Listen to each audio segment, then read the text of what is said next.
Concernant le Maroc et le Sahara occidental, qui est donc la véritable pompe de discorde, les autorités algériennes ne disent pas toute la vérité aux Algériennes et aux Algériens. Abdelmadjid Tebboune et Emmanuel Macron ne se sont pas parlé depuis le début de cette crise. Le pouvoir algérien, il cherche à convaincre ou à persuader ou à contraindre Emmanuel Macron et l'État français à revoir sa position dans le délicat dossier du Sahara occidental. Le problème, il a commencé par ça et que le problème bloque à cause de ça. En réalité, Emmanuel Macron a envoyé un message, a dépêché des intermédiaires et Emmanuel Macron a envoyé des messages clairs, nets et précis à Abdelmadjid Tebboune. Que la France ne renoncera plus et ne renoncera pas, elle ne pourra pas et elle ne pourrait pas renoncer à sa position favorable à l'égard de la souveraineté du Maroc sur le dossier du Sahara occidental. Emmanuel Macron ne va pas, ne pourra pas et ne peut pas renoncer ou faire marche arrière concernant la reconnaissance de la souveraineté du Maroc sur le Sahara occidental. On ne sera jamais d'accord sur le sujet du Sahara occidental, on ne sera jamais d'accord sur le sujet du Maroc, c'est pas grave, mais on doit normaliser nos relations. Elle a calculé ses intérêts et elle a compris que ses intérêts économiques, sécuritaires, géopolitiques sont dans un Sahara marocain. Concernant le Maroc et le Sahara occidental, qui est donc la véritable pompe de discorde, les autorités algériennes ne disent pas toute la vérité aux Algériennes et aux Algériens. Nous avons pu confirmer au cours de nos investigations qu'il y a eu des canaux que les deux présidents ne se parlent plus officiellement directement. Abdelmadjid Tebboune et Emmanuel Macron ne se sont pas parlé depuis le début de cette crise. Depuis juillet 2024, il n'y a pas eu de contact direct. Mais il y a eu des contacts indirects. Notamment depuis début de l'année 2025. Et lorsque la crise s'est aggravée entre les deux pays, puisqu'elle a pris de nouvelles dimensions,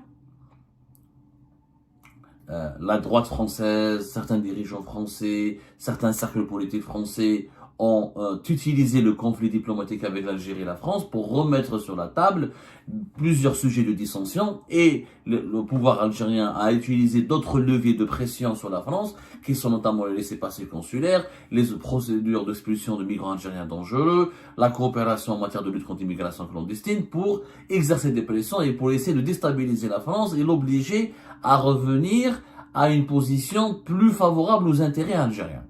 Parce que qu'est-ce qui est demandé de la part de l'Algérie cherche quoi dans cette crise? On ne dit pas la vérité aux Algériens.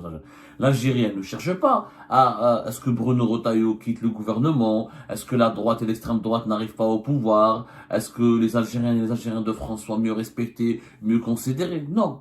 Le pouvoir algérien, il cherche à convaincre ou à persuader ou à contraindre Emmanuel Macron et l'État français à revoir sa position dans le délicat dossier du Sahara occidental. C'est ça le problème du pouvoir algérien.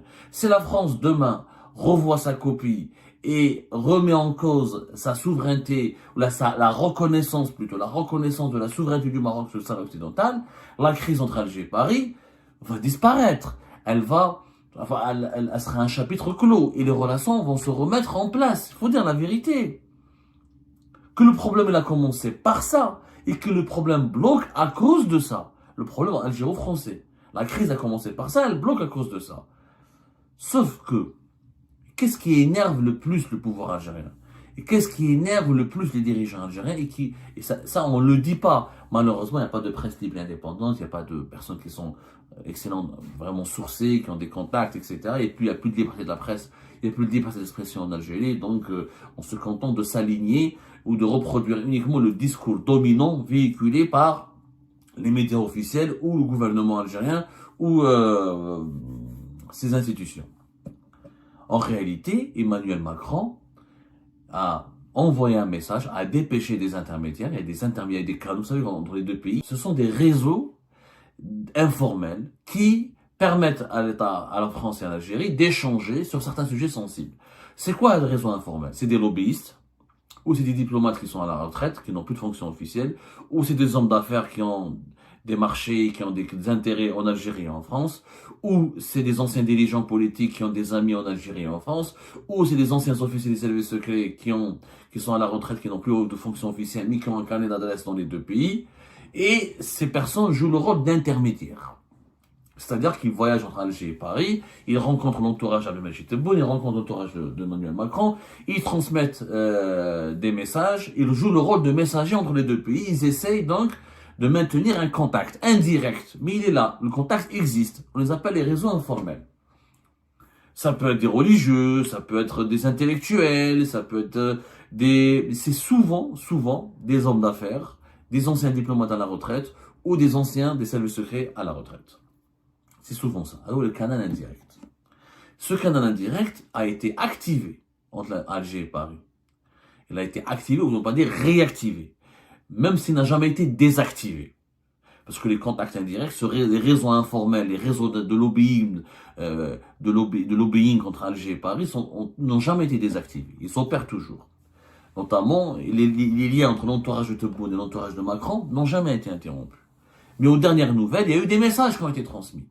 Et Emmanuel Macron a envoyé des messages clairs, nets et précis à Abdelmadjid Tebboune. Emmanuel Macron veut des négociations avec Tebboune, veut renégocier avec l'Algérie, veut ramener la paix entre les deux pays, veut rétablir la normalisation, veut normaliser ou rétablir la normalisation des relations avec l'Algérie. Mais il faudra entamer des négociations sur des bases claires, nettes et précises et honnêtes. Parmi ces bases honnêtes que veut instaurer Emmanuel Macron avec le pouvoir algérien est un principe que les dirigeants algériens ont du mal encore à accepter jusqu'à aujourd'hui. C'est quoi ce principe? C'est qu'Emmanuel Macron a expliqué, à travers ses canaux informels, à travers ses messagers, qui font les va-et-vient entre Alger et Paris, que la France ne renoncera plus et ne renoncera pas, elle ne pourra pas et elle ne pourrait pas renoncer à sa position favorable à l'égard de la souveraineté du Maroc sur le dossier du Sahara occidental. Ça a été clairement dit.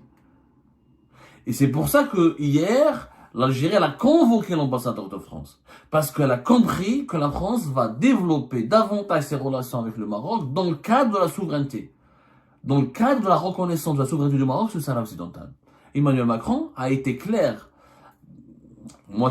fin du mois de février, selon nos investigations, un message est parvenu à Abdelmadjid Tebboune et à son entourage.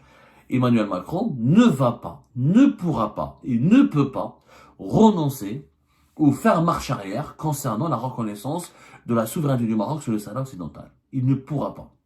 Et le message a été envoyé tel que dit le message. D'après nos investigations, c'est simple le message d'Emmanuel Macron.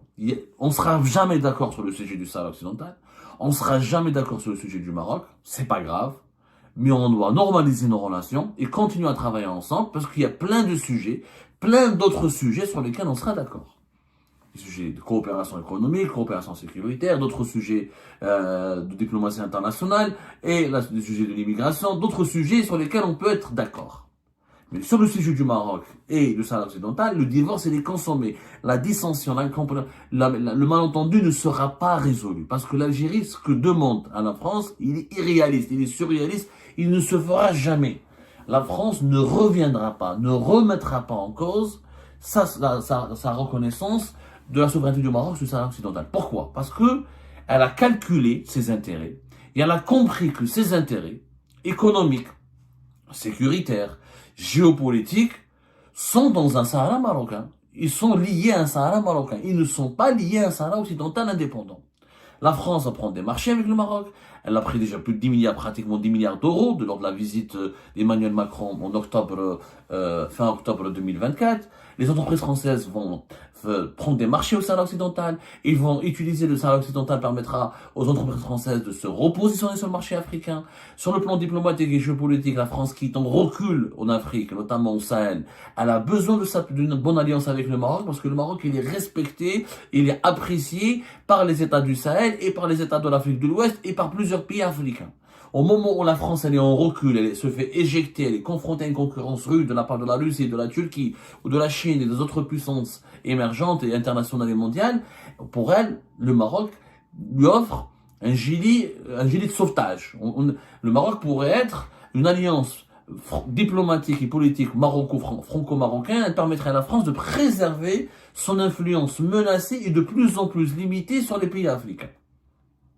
Et sur le plan sécuritaire, pour la France, un État, elle est convaincue avec les mutations aujourd'hui depuis le début de la guerre en Ukraine, avec la chute de Bachar al-Assad, avec la question libyenne qui n'a pas été résolue, avec le phénomène du terrorisme djihadiste qui se développe et qui s'est développé gravement au niveau de l'Afrique subsaharienne. Et aujourd'hui, la France, elle voit que ces mouvements djihadistes terroristes, si, avec la Russie qui s'est impliquée dans le pays du Sahel, ils peuvent être battus, ils peuvent être exportés vers d'autres pays de l'Afrique de l'Ouest. Il y a des pays alliés de la France qui sont restés encore fidèles à leur amitié, à leur partenariat avec la France, comme le Bénin, comme la Côte d'Ivoire, qui sont menacés par l'exportation sur leur propre territoire de mouvements terroristes armés islamistes. Donc, un Sahara occidental indépendant, très peu peuplé, pas de ressources naturelles pour survivre, il pourrait facilement être recolonisé ou servir de base arrière pour le développement des idées des mouvements djihadistes islamistes. Donc la France, elle a calculé les trois plans, sécuritaire, diplomatique, géopolitique, économique. Elle a compris qu'elle n'avait rien à gagner avec le scénario algérien, avec ce que défend l'Algérie, c'est-à-dire un Sahara occidental indépendant. Donc c'est acté. Les Français et les Espagnols ont calculé, ils n'ont pas reconnu comme ça. Ils sont pas bêtes. Les Espagnols et les Français ne sont pas dit, on se réveille le matin juste pour faire chier l'Algérie, pour emmerder l'Algérie, on va reconnaître la souveraineté du Maroc. Ils ont calculé sur le plan économique. Ils sont gagnants avec le Maroc. Le Maroc abrite des investissements importants, notamment des pays du Golfe, les Émirats, l'Arabie Saoudite. Donc ces investissements, les entreprises françaises et espagnoles peuvent en tirer un avantage important. L'alliance avec Israël et les États-Unis d'Amérique permet au Maroc de pouvoir se protéger militairement et sécuritairement et de bénéficier d'une certaine aura auprès de l'Occident et des bailleurs de fonds internationaux et des alliés de l'Amérique. Donc la France et l'Espagne, ils ont calculé, ils ont bien vu que économiquement, diplomatiquement et sécuritairement, le Sahara marocain, ça les intéresse, ça avantage leurs intérêts. Ils ont vu que le monde était pas sûr, la guerre en Ukraine, la menace terroriste, la menace de l'immigration clandestine, un nouveau pays indépendant au Maghreb, sans ressources et menacé de toutes parts par des puissances mal intentionnées ou des mouvances de terroristes ou des lobbies criminels et de trafic d'êtres humains, trafic de drogue, trafic d'armes, il n'a aucune chance de survivre. Donc là, les Français et les Espagnols ont pesé le pour et le contre. Ils ont dit économiquement on est mieux gagnant avec le Maroc.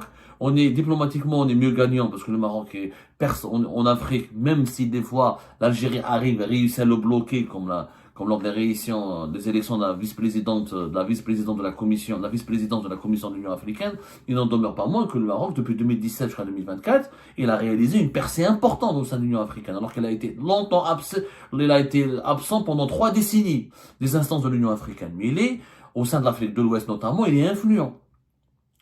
Et avec les pays d'Afrique anglophone, le Maroc est de plus en plus un bon ami. Donc, il y a un fait géopolitique et diplomatique. Les Espagnols et les Français ont calculé. Ils ont vu que leurs intérêts étaient du côté du Maroc. Ils ont dit oui. Ce choix, il est irréversible. À moins qu'il y ait un séisme, à moins que l'Algérie devienne hyper puissante ou dispose de l'arme nucléaire et elle devient le premier PIB du continent africain et elle arrive à créer des marchés communs avec toute l'Afrique subsaharienne et elle arrive à remplacer la Turquie, la Russie sur le continent africain. Ce jour-là, avec les Français et les Espagnols vont se dire, finalement, l'Algérie c'est mieux que le Maroc, on est plus gagnant.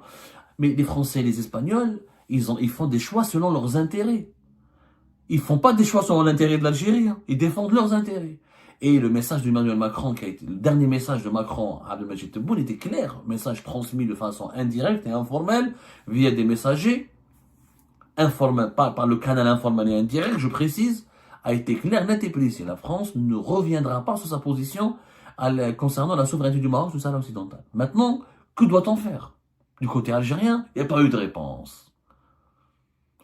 On a pris acte de ce que dit Macron et pas eu de réponse. Et les Français attendent une réponse de la part de où l'Algérie maintenant normalise ses relations et accepte le principe qu'on n'est pas d'accord sur le sujet du Maroc et du Sahara occidental. On exprimera toujours notre désaccord, mais on va reprendre notre coopération d'autres sujets, ou on va vers une rupture, comme on l'a fait avec l'Espagne. Il y avait une situation de rupture qui a duré 1 année et demie, mais les Espagnols n'ont pas changé de position.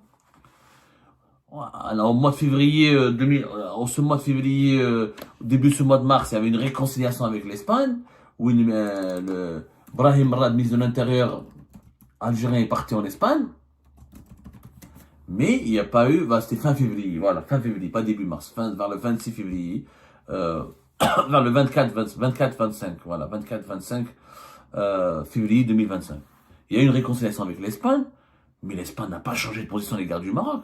L'Espagne continue de reconnaître la Marocaine du Sahara occidental, elle continue de vouloir investir au Maroc, elle continue de tisser des liens économiques importants avec le Maroc, elle co-organise avec le Maroc et le Portugal une Coupe du Monde, donc elle n'a pas remis en cause.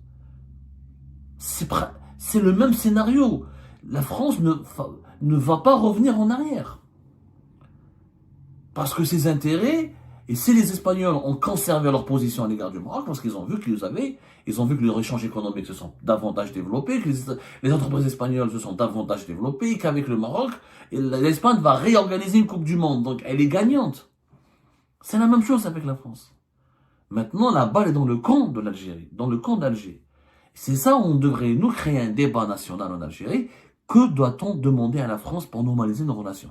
Est-ce qu'on doit continuer à compromettre nos relations avec Paris à cause du Sahara occidental et du Maroc? Sachant que, comme dans le cas de l'Espagne, comme dans le cas de beaucoup de pays, la majorité des pays avec lesquels nous avons des bonnes relations ne reconnaissent pas le Sahara occidental. Les pays arabes, il n'y a aucun pays membre de la Ligue arabe qui ne reconnaît le Sahara occidental. Le Qatar, qui est un très bon ami à l'Algérie, il est un soutien pro-marocain total. La Turquie, la même chose. Elle ne soutient en aucun cas l'indépendance du Sahara occidental. Elle est officiellement neutre, mais quelquefois elle a des positions beaucoup plus proches des intérêts marocains que des intérêts algériens. La Turquie vend des armes au Maroc, elle essaie de se rapprocher du Maroc économiquement, etc. Elle n'est pas réellement du côté de l'Algérie. Il n'y a aucun, même la Russie, même la Chine, on sent chez eux des tentations pour soutenir la souveraineté du Maroc. Parce que pour une raison simple, c'est que ces pays-là, comme la Chine, elle a un problème avec Taïwan, elle sait ce que c'est qu'une province séparatiste, elle est confrontée au même problème et elle a envie de la récupérer. Et la Russie, la guerre en Ukraine, la Russie, elle a annexé des légions russophones qui ne leur appartenaient pas sur le plan du droit international, mais elles se sont obligées de le faire pour protéger ses propres intérêts. Et très peu de pays aujourd'hui affichent clairement que le Sahara occidental doit être indépendant. Donc maintenant, Macron a parlé. Il n'a pas parlé officiellement, mais je pense que dans les semaines, dans les mois à venir, à un moment donné, la France va le dire. Va le dire à l'Algérie, nous n'allons pas revenir en arrière. Que doit-on faire en Algérie? Est-ce qu'on doit revoir nos relations, aller vers une rupture avec la France à cause du Sahara occidental, ou accepter que la France choisisse, selon ses intérêts, une position qui n'arrange pas peut-être les intérêts de l'Algérie? Même moi, je suis très critique. Pour moi, les intérêts de l'Algérie sont dans un Maghreb commun, uni, etc. Mais je peux comprendre que pour les dirigeants algériens, ils ont fait un engagement et se sont lancés dans un processus où les dirigeants algériens ne peuvent pas revenir en arrière. Ils ont fait du Sahara occidental une cause sacrée. Tu ne peux pas revenir en arrière 2-3 ans après, tu te dis, ah, c'est pas grave, ok, je peux accepter que beaucoup de pays ne reconnaissent pas l'indépendance du Sahara occidental. On ne peut plus le faire, parce qu'on a sacralisé cette cause. Maintenant, comment préserver la position honorable de l'Algérie sur le Sahara occidental, tout en essayant de se réconcilier ou de maintenir des relations pragmatiques avec des pays importants comme la France qui ont choisi le camp du Maroc. Le régime algérien actuel est dans une posture très délicate et les choix qu'il doit faire seront très controversés.